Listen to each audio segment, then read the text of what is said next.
Good morning. Welcome to the KC Auction video blog. Join you every Friday morning here at KC Auction Company at 11:45. And today I'm really excited to have Brigitte Kruse on, the 100% auctioneer. And she told me she's 100% auctioneer. If this doesn't work, she can't do anything else. Brigitte, thanks for joining us today. Oh, it's my pleasure. Thanks for having me, Jason. Absolutely. You're very welcome. A little bit about Brigitte. Brigitte owns GWS Auctions. Her and her husband Mike started that in 2009. Personally, I think this is important as well. She is heavily involved in philanthropic endeavors. She raises money for St. Jude's Children's Hospitals. She provides assistance to disabled children in high conflict zone. Her husband supports music care and many others. She is an autism advocate, fighting to hold school districts accountable to provide the support that they are legally supposed to do, which is a truly important endeavor. We have friends who have autistic children and know the challenges that can come around with that. Professionally, she and her husband Mike founded GWS Auctions in 2009. They specialize in jewelry, haute couture, properties with a pedigree. I love that little line. Royal family estates, and of course, celebrity and entertainment memorabilia, which we'll be talking about today. They have sold items belonging to people such as Whitney Houston, Marlon Brando, Marilyn Monroe, Elvis Presley, Michael Jackson, Prince's boots, Greta Garbo's jewelry, Charlie Chaplin's glasses, Steve Jobs' watch, and last month they sold Jimi Hendrix's personally owned and played guitar for $216,000. Her work, both personally and professionally, has glittered and received accolades, recognition, and acclaim from around the world. She's a member of the Forbes Los Angeles Business Council. She's received special congressional recognition, Los Angeles mayor's recognition for her works. And I would be remiss if I didn't say she was knighted a cavalier by Principe Lorenzo de' Medici of the Italian royal family. She is an ambassador of the arts. And I read, and correct me if I'm wrong, that normally you'll be helping the Pope feed children at Christmas time, or homeless people at Christmas time. Yeah, that's pretty awesome. We get to do that every year. That's the best part. That sounds so cool. So how are you doing this morning? I'm doing great. After that introduction, I mean, you make me sound a whole lot more important than I am. So thank you for the introduction. I really appreciate that. But no, as I was telling you, this is my first day off with only 4 meetings in 8.5 months. So I'm so glad I get to spend it with you. Thank you again for having me. Well, I'm glad we found a day that worked. So we talked a little bit, you started the company in 2009. Why don't you give us a little bit about your history, what led you to becoming the 100% auctioneer, and just a little bit about yourself. Well, so it didn't always start that way. In the beginning, growing up as a child, I mean, I come from an auction family. My grandfather was an oil and commodities auctioneer. Distant relatives were in the car auction business, real estate auction business, involved in politics, oil, or real estate. So we kind of always had this little family group of businesses in these certain areas. And as a kid, I said, gee, I don't think I want to do that. I wanted to be a corporate CEO and work for a Fortune 500 company. And I actually went all the way almost in college and got my MBA. And my grandfather, God rest his soul, who did raise me most of my life, because my parents actually chose the entertainment business and they were always traveling. It was important to him that I paid my own way through college. And I was always so angry about that. Gee, Grampy, why are you doing that to me when you can help me? This is so hard. I have to work 100 hours a week and do school full time and have homework and all of that. And his exact words to me were, Brigitte, it'll be a lot easier for you to wake up at 5 a.m. and get to class on time if you're paying the bills. So it was one of the best things that he could have done for me. So it gave me a really hardcore work ethic. And I was so proud when I graduated. I actually got hit by a drunk driver my final year. And I lost my college roommate actually in that accident and put me in a wheelchair for 6 years. I did finish. I learned to walk again. And after going through all of that, I decided to be an auctioneer. So it was a very interesting choice, but it better prepared me, for the context, the business acumen that you need in this industry. And I'm able to think outside of the box because I've been trained by different industry professionals. So I believe that also really gave me an edge. I ended up meeting my husband and I said, honey, we love going to auctions so much, but the only person making money is the auctioneer. So we really, getting into the business. And lo and behold, he did, and we started our company out of our garage. So I never Wow. used the Kruse name. I never rode coattails. It was important for us to make it our own journey because that's how my grandfather raised me. And like you said, it's easier to wake up at 5 a.m. in the morning if you're paying the bills, or you have to pay the bills with the work you do. Amen. Well, and I had no idea about the accident in college. That's amazing that you recovered from that. I would Yeah. have never known. It gave me a fighting spirit. It really did. And I think, honestly, had I not gone through that, I don't know that I would be cut out for the sector that I'm in because it's really tough. It's really, really tough. Well, and speaking of the sector you're in, and we're talking about celebrity entertainment, historical memorabilia, Hollywood, whatever you want to call it, is extremely competitive space with some amazing stories. So let's talk about this real quick. What makes celebrity-owned items valuable? I mean, it seems like a pretty simple question, but if people are watching, if you have questions, go ahead and please post them. We'll answer them as we can. But what does make a celebrity-owned item valuable? Well, there's different asset classes even within this sector. So you have, provenance always is going to be king. You want to know, how did the person acquire it? How much contact did it have with the celebrity or the notable individual? Was it screen used? Was it stage worn? Are there photographs of them wearing it or using it? All of these things kind of create a tier for the asset. So I'll use the Jimi Hendrix guitar as an example. Okay, so that was a guitar. He had it very, very early on in his career and used it in New York before he was famous. So there weren't a lot of photographs of him using it. Actually, we couldn't find one. It had solid provenance, and we ran it by the estate. They did not refute it. There was just no photographs. So obviously, if there would have been photos of him with it, we would have been close to the $500,000 mark. So that's why it was 216. So a lot of it depends on, again, provenance and photographs. Absolutely. And John Genovese says aloha to us. It's a friend of ours in the auction industry. John, thanks for watching. It's always fun to have friends watching it. Do you notice any trends in the celebrity memorabilia market? Are there areas that are more valuable and collectible now? And I know this is really kind of a new market, like 1970 or 71 when MGM had their big auction to kind of kick off this industry. So have you noticed trends since you've been involved or historically? The trends that we see that are pretty stable, definitely Elvis. Anything golden era, that's a strong golden era. When I say golden era, I mean 30s to 50s Hollywood, Gone with the Wind, Wizard of Oz, the classics, the greats, even getting into Mary Poppins, which is a little bit later, getting into the silver era. But no, there's just certain timeless classics. And a lot of that is the nostalgia, right? It triggers an emotion within us. And that's really what defines a commodities market is when there's really not a comparable. Like the ruby red slippers is a great example of that. There's, I think, 3 pairs left out of the 5 in existence. One's in the Smithsonian.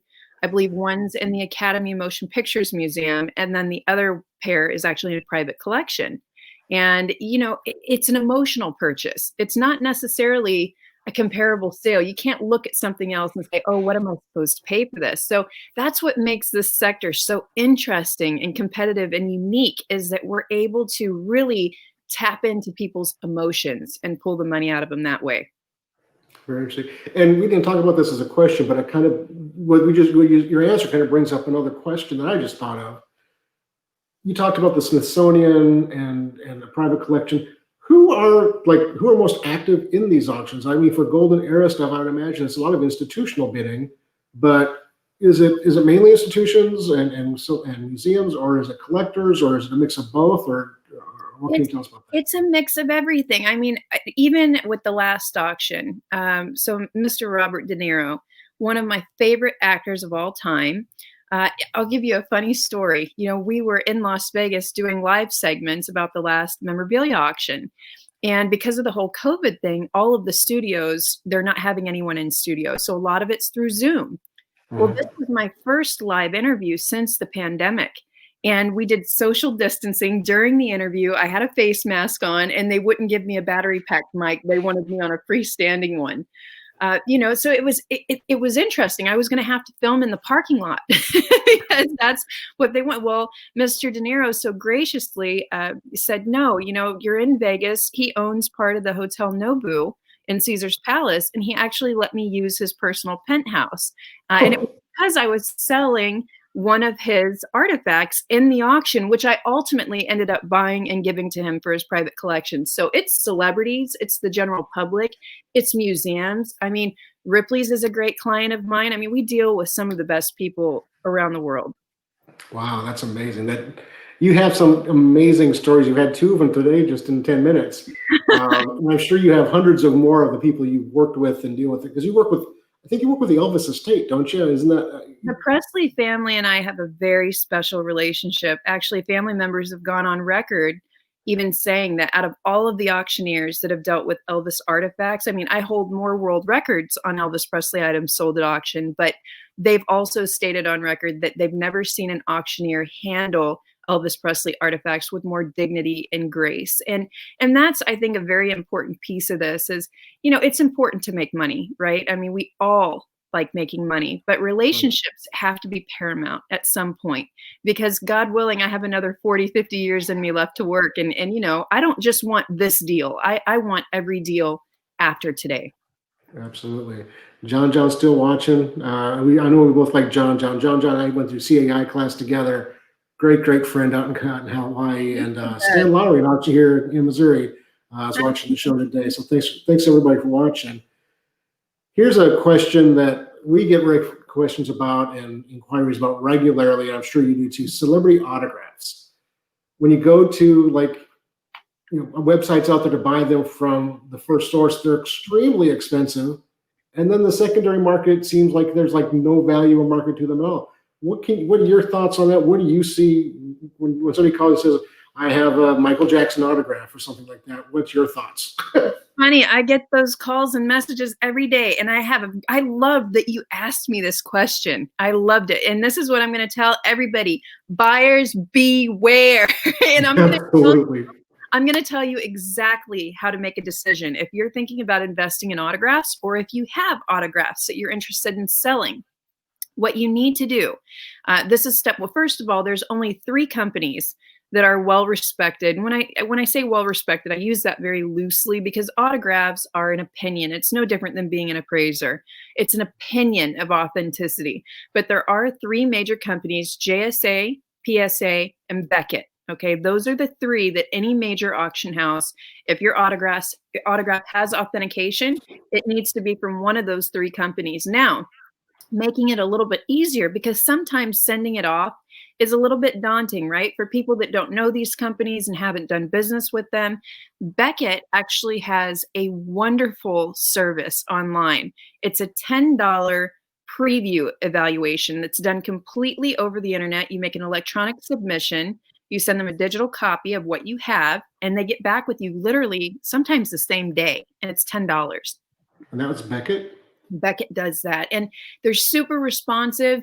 They're usually pretty on point. I mean, I've caught them making, I think, just one error in authentication. But then when I went back to them and said, hey, PSA said this, you guys said this, they said, oh, well, you know what, let's have another expert take a look at it. So even if they come back with a result that's not, up to your standard or what you were hoping for, you can always check with one of their competitors. So, always do your due diligence, especially when it comes to autographs. There's so many fakes out there.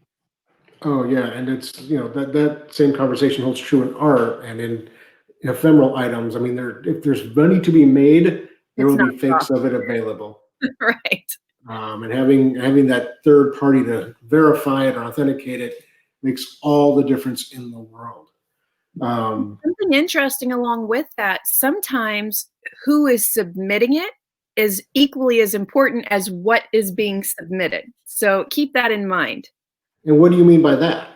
Well, so a lot of these companies, they're so used to working with, certain people over and over and over again. So you kind of develop a reputation. So if you're not known by these authenticators and you're just a member of the general public, maybe it would behoove you to contact, a sales professional or an auctioneer or an autograph expert that's well respected, and have them make the submission for you.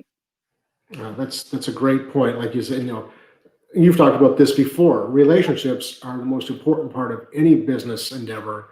And in a world like this, having those relationships so that they don't just think it's Joe Blow off the street asking for it, there's some credibility to the ask is a really important thing to consider for folks. Exactly. Who are the most collected celebrities? You kind of Oh, touched on this earlier, but always Elvis. Always. And I'm gonna say that till the day I die. I am a die-hard Elvis advocate. When it comes to celebrity artifacts, this man, I'm telling you, he's not going anywhere. As far as popularity, he is absolutely not. Elvis is here to stay. I mean, it is unbelievable the amount of traction and press that we get still on Elvis Presley. I would say a close second, the Beatles. And one very interesting thing that we've noticed in the last 16 to 18 months is Marilyn has always been the front running lady, always. We're not seeing that anymore. We are seeing Sharon Tate kind of start to take the lead. I know. Sharon Tate. Sharon Tate, we are seeing her really quickly step up and take the lead. And as far as investing, I think that Sharon Tate is a great name to invest. Also, Steve Jobs. We just sold one of his watches, the last auction. In 10 years, mark my words, we can revisit in 10 years from today, that watch will be worth over $100,000. And again, it's because of the people, the tech billionaires that are getting wealth right now as we speak. They're going to be willing to pay much, much more just because of the nostalgia behind that item. Well, I saw that looking through your last catalog that and it only brought like $5,000 or $6,000 or something, didn't it? 500, 65. Yeah, that was like, plus if I'd have known about that, I might have thrown 10 grand at that, because I would have to agree with you that if the upside is amazing. Absolutely, and the watch, it was a Rolex, I think. Like, it wasn't like no, it was a huge. No, it was an Omega, and it was a stainless steel, and it was a more basic model, but the letter that it had with it was phenomenal. The story, it's the story behind the assets, not just the assets themselves, and the story was absolutely lovely. So it was a great piece. Interesting. Yeah, if I saw that during the auction, I'd have had to talk to my wife about that, because I think, like you said, that upside potential. I used to buy and sell and pick. You always looked at items that had that upside potential, and I think in collecting celebrity Hollywood memorabilia, it's the same thing. If you're buying now as a collector, you want to look at those things that, yeah, you'd love to find, a great piece of Elvis memorabilia or Marilyn or Sharon Tate. I know the name. I can't picture what she's done. I know it's terrible, but. Well, Manson murders, obviously she was the pregnant victim, and that's right. Was a very, very tragic thing, very, very tragic event. And for some reason, she was such a beautiful woman. She was absolutely stunning. She looked so much like Brigitte Bardot. So she was just a lovely person. She had a great heart. And I think Hollywood loved her. They just absolutely adored her, and they want to have a piece of her because she was taken too soon. So again, see, there's that emotional connection that these buyers are making. Right. So Brigitte, thank you so much for joining us today. I know we could talk forever, but I know that you're busy, but not as busy today, which I appreciate you to spend the time. Folks, if you want to talk to Brigitte, her website, GWS Auctions, is a great place to go to see all the things we've been talking about. You can contact Brigitte at 760-610-4175 or gwsauctions@gmail.com. Brigitte, I always like to give my guests an opportunity to kind of touch on things that they didn't have a chance to in the questions we asked about. And anything else you want to talk about as far as your industry, your business, your world. So just before we wrap up the show, tell everybody else anything else you want to, if a minute or two, whatever you want to do. Well, thank you. Many people don't do that in the interviews that I give. So thank you. The main message, I have two messages, one for the general public. So right now, I want to let all of you know that our industry is alive and well. Your local auctioneer is there to help you, support you. We're in trying times. If you look around your house, call your local auctioneer and do some business together. We're there for you. We need you to be there for us. And for my fellow auctioneers, most of you know my son has autism, and it causes us to celebrate uniqueness. It causes us to think outside of the box. I want you guys to continue to support each other. continue to think outside of the box and do different things that have never been done. Try new things, be respectful, be kind. And I think that's the most important thing. And always remember, relationships are most important. Absolutely. And Paige Troop jumped in there. Charles Manson after her. So my viewers, as is often the case, are much smarter than I am. Me too. They're smarter than me. So I want to thank everybody for watching us today on the KC Auction video blog.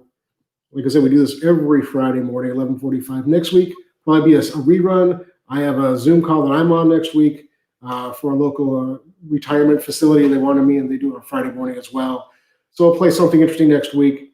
You can always get a hold of us at info@kcauctioncompany.com if you have questions about selling things, things you want us to talk about on the show. You can always give us a call at 816-283-3633. Again, Brigitte, thank you so much for joining me today. Have a great afternoon or morning. You're still in morning there in California. What's the quarantine like right now out there? Oh my gosh. I don't want to talk about it. Sorry. Let's talk about a guitar. If you're watching this, Gavin Newsom, open our state. Thank you so much. I appreciate you having me. And you guys stay safe out there, okay? Absolutely. Thanks, Brigitte, for joining us. And we'll talk to you soon. Everybody else, thanks for watching. We'll see you next time.